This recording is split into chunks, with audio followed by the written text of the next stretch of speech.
আর সেই সাথে আমরা আছি সেটাও বলেন। অগ্রিম বার্তা।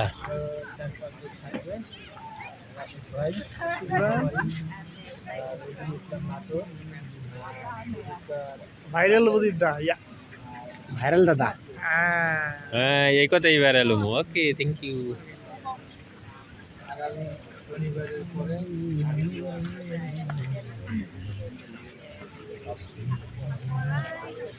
দাদার চ্যানেলে যারা আছে তারা যদি ইমিগ্রেশন সম্পর্কে কিছু জানতে চায় নিউজিল্যান্ডে আসার ক্ষেত্রে, থ্যাংক ইউ। তাহলে আপনি তাদের সাথে কন্ট্যাক্ট করেন।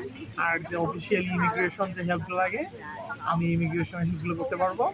আর জব অফার নেওয়া, কোম্পানি খোঁজা, এগুলো আছে আপনাদের দায়িত্বে। কেউ যদি জব অফার পেয়ে থাকে, হ্যাঁ, অনলাইন অ্যাপ্লিকেশন বা এখানে অ্যাকাউন্টেশনের বিষয়ে বা এখানে কাজের ক্ষেত্রে যদি কোনো হেল্প লাগে, দাদা আছে, আমি আছি, ইনশাল্লাহ আমরা আপনাদের হেল্প করবো। ঠিক আছে? ওকে থ্যাংক ইউ, খুদা হাফেজ।